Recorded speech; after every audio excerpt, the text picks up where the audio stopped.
नमस्कार मित्रों, स्वागत है आप सभी का आपके अपने इस पसंदीदा यूट्यूब चैनल। जी हाँ मित्रों, UP triple S C PET exam 2022 को लेकर के जो हमारी क्लासेस चल रही थी, सामान्य ज्ञान जीके जीएस को लेकर के भारतीय इतिहास के महत्वपूर्ण टॉपिक यानी कि वैदिक संस्कृति का सेकंड पार्ट है। और क्लास की बात करेंगे तो क्लास हमारी 4 है। और यदि इससे पहले की क्लासेज आप लोगों के द्वारा नहीं देखी गई हैं तो वीडियो के डिस्क्रिप्शन बॉक्स में लिंक मिल जाएगा, आप वहाँ जाकर बेहतर तरीके से प्रीवियस सभी क्लासों को देखेंगे।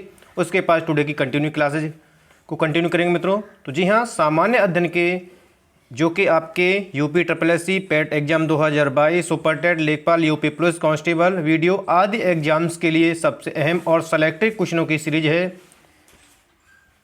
तो यदि आप हमारे चैनल पर पहली बार विजिट कर रहे हैं तो चैनल को सब्सक्राइब कर लेंगे। चैनल को सब्सक्राइब करने के पश्चात पास में जो बेल आइकन है उसको प्रेस करेंगे ताकि इस समय से लेटेस्ट वीडियो का आपको नोटिफिकेशन मिलता रहेगा। तो टुडे के वीडियो को आरंभ करते हैं। तो टुडे का हमारा जो प्रश्न है, गोत्र शब्द का प्रयोग सर्वप्रथम हुआ था अथर्ववेद में, ऋग्वेद में, सामवेद में, यजुर्वेद में। जो गोत्र शब्द है उसका प्रयोग हुआ था। तो यहाँ से जो आपका राइट आंसर है वो ऑप्शन बी है, यानी गोत्र शब्द का सबसे पहले या सर्वप्रथम प्रयोग ऋग्वेद में हुआ था, यानी ऑप्शन बी आपका करेक्ट हो जाएगा।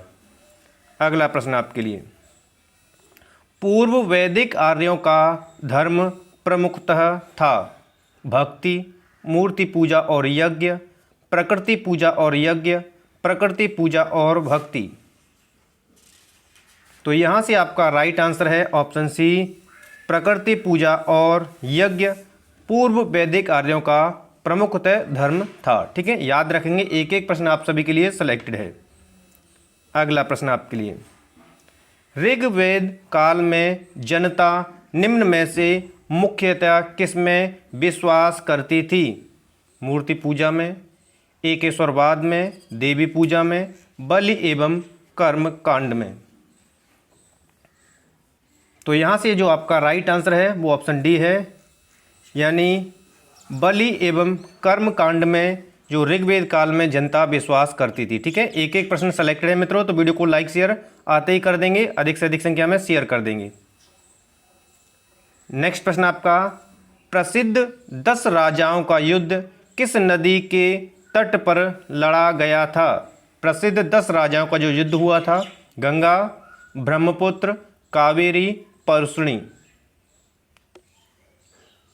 तो यहाँ से जो आपका राइट आंसर है, यानी प्रसिद्ध 10 राजाओं का जो युद्ध जिस नदी पर लड़ा गया था उस नदी का नाम है परशुनी, यानी कि ऑप्शन डी आपका यहाँ पर करेक्ट हो जाएगा मित्रों। अगला प्रश्न आपके लिए, निम्न में से किस नदी को ऋग्वेद में मातेतमा, देवीतमा एवं नदीतमा संबोधित किया गया है या इन नामों से पुकारा जाता है? इस तरह भी प्रश्न बन सकता है, सिंधु, सरस्वती, विस्तता, यमुना।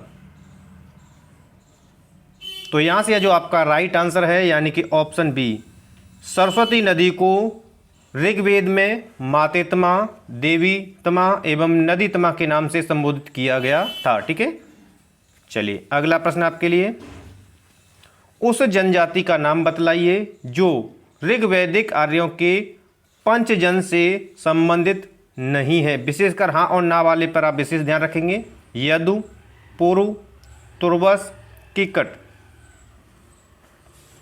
तो यहाँ से जो आपका राइट आंसर है वो ऑप्शन डी है, यानी किकट जो जनजाति है वो पंचजन से संबंधित नहीं है। बाकी यदु, पुरु, तुर्वस ये सभी क्या हैं, पंचजन से संबंध रखती हैं। ठीक है, अगला प्रश्न आपके लिए, प्राचीन काल में आर्यों के जीविकापोर्जन का मुख्य साधन था कृषि, शिकार, शिल्पकर्म, व्यापार। तो प्राचीन काल में जो आर्य थे वो अपने जीवन यापन के लिए शिकार करते थे, तो यानी उनका जीविकापोर्जन का मुख्य साधन क्या था? शिकार, यानी ऑप्शन बी आपका करेक्ट हो जाएगा। एक एक प्रश्न सेलेक्टेड है तो वीडियो को लाइक शेयर करते चलेंगे मित्रों।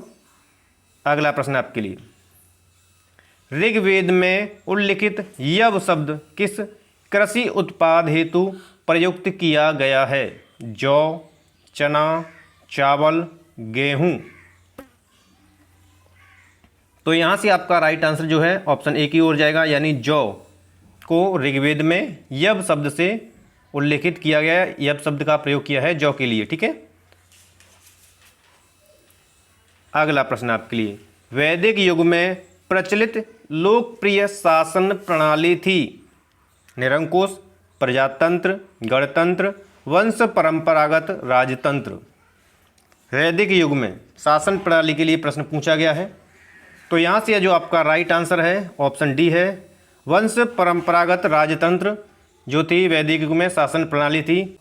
वैदिक युगीन सभा गांव के व्यावसायिक लोगों की संस्था थी, राज दरबार होता था, मंत्री परिषद थी, राज्य के समस्त लोगों की एक राष्ट्रीय सभा थी। तो वीडियो को बीच में पॉज कर लेंगे और सही आंसर आप लगाने की कोशिश करेंगे।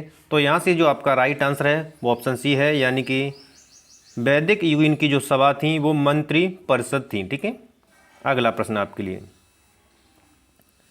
किस वेद में सभा और समिति को प्रजापति की दो पुत्रियां कहा गया है? ऋग्वेद, सामवेद, यजुर्वेद, अथर्ववेद। तो यहाँ से जो आपका राइट आंसर है ऑप्शन डी है, यानी अथर्ववेद में सभा और समिति को प्रजापति की दो पुत्रियां कहा गया है। ठीक है, अगला प्रश्न आपके लिए, आयुर्वेद अर्थात जीवन का विज्ञान का उल्लेख सर्वप्रथम मिलता है आरण्यक में, सामवेद में, यजुर्वेद में, अथर्ववेद में।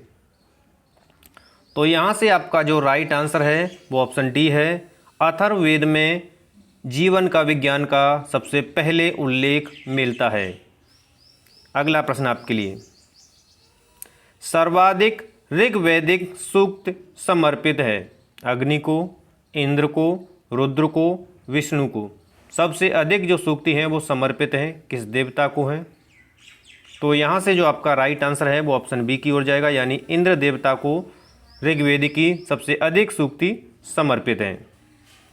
अगला प्रश्न आपके लिए, ऋग्वेद में सर्वाधिक संख्या में मंत्र संबंधित हैं अग्नि से, वरुण से, विष्णु से, यम से।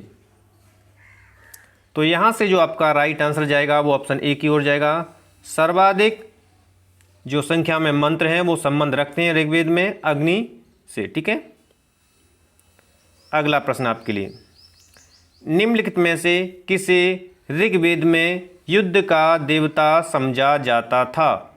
अग्नि को, इंद्र को, सूर्य को, वरुण को।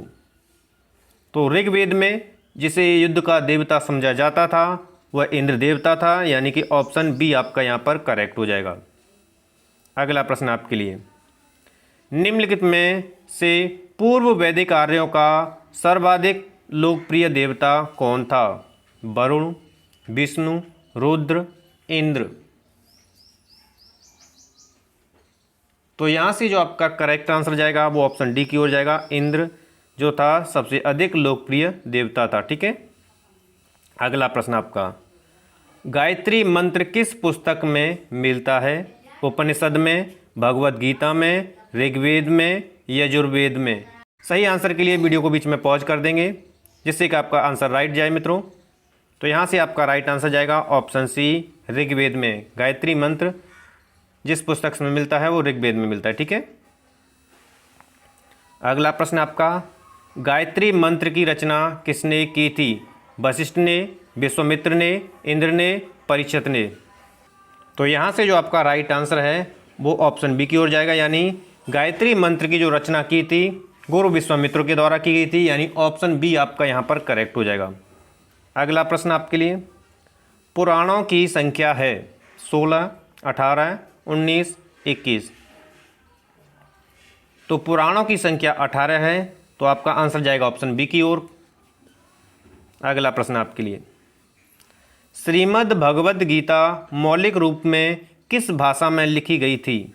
संस्कृत में, उर्दू में, पाली भाषा, हिंदी।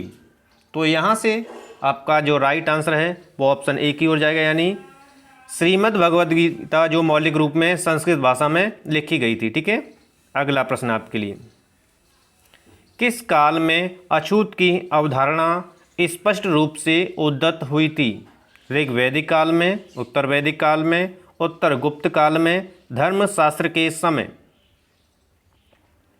तो यहाँ से जो आपका राइट आंसर आ जाएगा ऑप्शन डी की ओर। धर्मशास्त्र के समय में छुआछूत कहें या अछूत की अवधारणा स्पष्ट रूप से सामने आई थी। ठीक है, अगला प्रश्न आपके लिए, सत्यमेव जयते शब्द कहाँ से लिया गया है? मनुस्मृति से, भगवद गीता से, ऋग्वेद से, मुंडक उपनिषद से। तो यहाँ से जो आपका राइट आंसर है वो ऑप्शन डी है, यानी कि सत्यमेव जयते जो लिया गया है वो मुंडक उपनिषद से लिया गया है। ठीक है, आपका अगला प्रश्न है, ऋग्वेद की मूल लिपि थी देवनागरी, खरोष्टी, पाली, ब्राह्मी।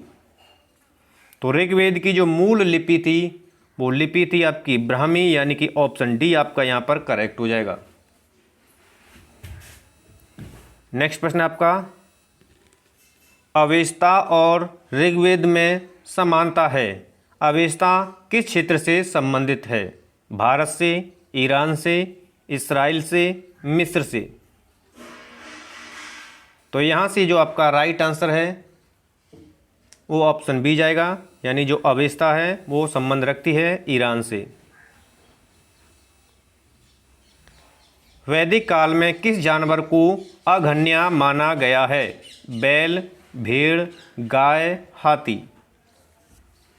तो वैदिक काल में जिस जानवर को अघन्या माना गया है वह है आपका गाय।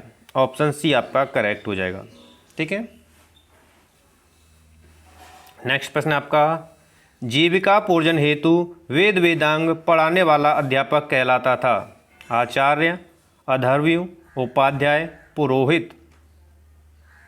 तो यहाँ से जो आपका राइट आंसर है वो ऑप्शन सी, यानी कि जीविकापोर्जन करने हेतु जो वेद वेदांगों का अध्ययन कराता था वह अध्यापक, उपाध्याय कहलाता था।